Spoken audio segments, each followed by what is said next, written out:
22. The most I've ever seen him at body fat percentages was roughly 19%. Now, a comparison, the average guy walking on the street, average now, shouldn't be any more than 16%. My job is to try and help with him in education. When I first saw him out of the Olympics, he was 12% body fat as a kid in 1988. This man's 27 years of age right now. He's 12.2. His mission now is to send those who came out of the woodwork back into the woodwork. As many people in the world today know that he's the best. He's got to prove it to everyone by standing at the top again. My perfect day would be to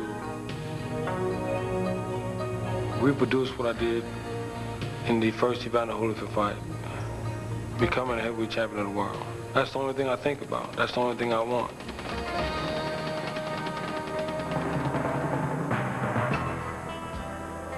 Riddick Bowe's only been in the ring once since having lost the heavyweight championship more than a year ago. Tonight, the second examination against unbeaten heavyweight Larry Donald. It's scheduled for 12 rounds, and it's coming up in a matter of minutes right here on HBO. Larry Merchant, let's go back to the confrontation at the news conference this past Monday. What does it tell us about Larry Donald that he didn't fight back against Riddick Bowe, and what might it mean to him in the ring tonight? Well, either he doesn't like to fight very much, or he has a Zen master's temperament, the perfect temperament for the pure boxer that he is. Either he's intimidated, saying, whoa, they play rough in this league, or he's inspired, saying, that sucker punched me with bare fists, and I'm still here. The fight should be easy. The bigger question is whether he should be here at all. He's been a professional for just 2 years, and he's facing the heavyweight many people regard as the best out there, at least when he's in top shape. He's come along very nicely in these 2 years, but his management is putting him into a risky situation. They're taking a high-stakes gamble with his future. But more importantly, I wonder whether they have sufficiently protected him this week, both in the wake of that incident at the press conference and in allowing Rock Newman, Bowe's manager and promoter, to put an 18-foot ring, the smallest ring I've ever seen heavyweights fight at, for tonight. That, in my judgment, is to Bowe's great advantage, to Donald's great disadvantage. Jim, if I were managing this fighter, you and I might be across the street at the rodeo, because I would either pull him out of the fight or I would get concessions on the threat that I would. The last straw being the size of the ring. Absolutely. Yeah, as if this bout needed any other attendant controversy. Larry Donald's camp was livid to arrive here within the past few days and learn that the chief promoter, Bowe's manager, Rock Newman, had laid down an 18-foot ring, 2 feet smaller on each side than the normal 20-foot ring, regarded as being a big advantage for Bowe. This morning, the Nevada State Athletic Commission said it had no choice but to sanction that ring. So Bowe gets that perceived advantage going in tonight. Champ, you tell me that you sparred with Larry Donald a few years ago. What kind of a fighter do you remember him to be, and will that small ring bother him any? Well, I tried to chase him with a left jab, and when he got through with me, I went home thinking maybe I should quit boxing. But then the next day I decided maybe I shouldn't chase him. I'll tease him and make him come to me. And when I did, Donald was not quite the fighter. If he's able to draw Riddick Bowe to him, he can easily win this fight if he continues to do it. But if he follows Riddick Bowe, then Riddick Bowe can win this fight easily. So Bowe may have to do something uncharacteristic for him if Donald is able to follow his fight plan. Donald should make Riddick Bowe come to him. All right. Well, we'll see what happens as the fight progresses. Meanwhile, we'll get our first look at unbeaten former American Olympian Larry Donald. He got a late start in boxing. He was 19 years old. He's done as much as he can in the intervening years to make up for that late start.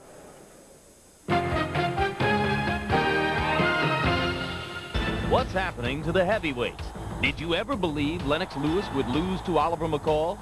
And who would have thought that ancient George Foreman could take out Michael Moore? Perhaps this trend will continue with Larry Donald and his insatiable will to win. What do I see in Larry as a fighter? I see a very good athlete, a whole bunch of potential. It's just a matter of time before the greatness come out of Larry Donald. He has probably more talent than anyone in the heavyweight division since the days of Muhammad Ali. Time will tell. But Larry does have one thing in common with Ali. He's going around claiming to be the real heavyweight champ. But after I'm finished, he'll just be a tramp. Now, I'm not saying this just to be funny, but I'm fighting Ernie because he needs the money. The power of beginner's poetry. These are the words from Larry Donald, fast spoken but never joking. Hands are fast, feet so quick. There's not a man alive that I can't trick. Riddick Bowe had his day, so now it's time for me to put him away. Larry Donald's career began in Cincinnati. He's been fighting only 7 years, but has come a long way since the days of shadowboxing in his own basement. My very first fight at the Ohio State Fair. I went 3 rounds, but I was tired, very tired. I was so tired I was sick after the fight, and I said to myself, if I ever fight again, I'll be in the best shape of my life. Donald's amateur career exceeded his dreams. He became world amateur heavyweight champion in 1992 and felt destined to repeat the triumph of his hero Ali by bringing home an Olympic gold medal. That dream would never come true. I felt as though if I couldn't bring back the gold, I didn't want to bring back anything. So that's what happened as far as the Olympics is concerned. Dealing with the defeat in Barcelona was a minor challenge. A few months later, Larry received the most devastating blow of his life. His little sister Trina, murdered on Thanksgiving Day. Here's a picture of my sister when she was in high school. Her name is Trina Donald. Some people say we look like twins. This is a shirt of my sister Trina Donald. As you can see, a touch of class. I had this put on here because, you know, I'm always thinking about her. And I want her close to me. My little sister, she always wanted to see me become the world heavyweight champion. And she told me no matter what happened, I will always be her champion. So it just made me a stronger person and made me pursue my boxing career a lot serious. Larry's mental toughness and passion for winning are demonstrated by his undefeated record. His trainer, Janks Morton, says he's seen it all before. You've been busy. Get a jab going. There's a whole lot of similarity there with Larry and Ray, the hard training. Ray, I have seen Ray Leonard train to almost where he almost fall out in the gym. Larry's the same way. And so when you get an athlete like that and he's putting out like that, there's no way he can miss being champion of the world. If it seems as though Larry Donald eats, sleeps, and drinks boxing, he does. Even his sketches are within the boundary of the ring. And with his goals in sight, Larry has learned the value of self-discipline. I think the key is you have to want to do it. Anybody that want to be the best in what they do, they have to want to get up and sacrifice and put their time in to become a great champion.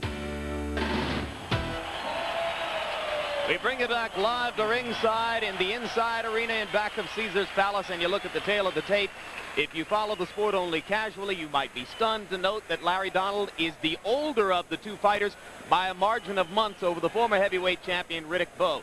Bowe's weight, 241, lowest for him entering the ring since he beat Holyfield to win the heavyweight championship back in 1992. Larry?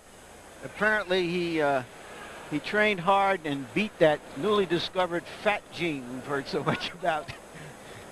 Fun stat numbers. Here's an idea of how active these fighters normally are. But Donald his numbers will vary depending on how Bowe fights. Both fighters throw many jabs for big men. And now the key punch stat numbers. The press conference, 2 punches thrown by Bowe, 2 punches landed, 100%. But keep in mind that Donald may counter with a lawsuit either in the ring or after the fight tonight. Yeah, process servers will be looking for Bowe sometime tonight to serve him civil papers from the state of California. And we go to our unofficial ringside score for the rules of the boxing match. Harold Letterman. Riddick Bowe and Larry Donald will box tonight using the rules of the Nevada State Athletic Commission. 12 rounds, non-title. There is no standing 8 count. The 3 knockdown rule is in effect. You can be saved by the belt in the last round only, and only the referee can stop the fight. Jim. All right, Harold, one of several tugs of war to have taken place over the course of the past few days here. A discussion over which fighter should have to enter the ring first. And it is going to be Larry Donald who will come in first. Larry Donald in what is by far the biggest showcase of his career so far. Typecast as a boxer, but in the key bout in getting him here, a 12-round decision over Jeremy Williams, another young prospect. He outpunched a guy who was seen by many as an exceptionally heavy puncher. Not many people thought that he would be a good professional when he was an amateur. He seemed to have an amateur style. But he also is one of those kids who has some spirit, some dream, and has worked hard to make himself better.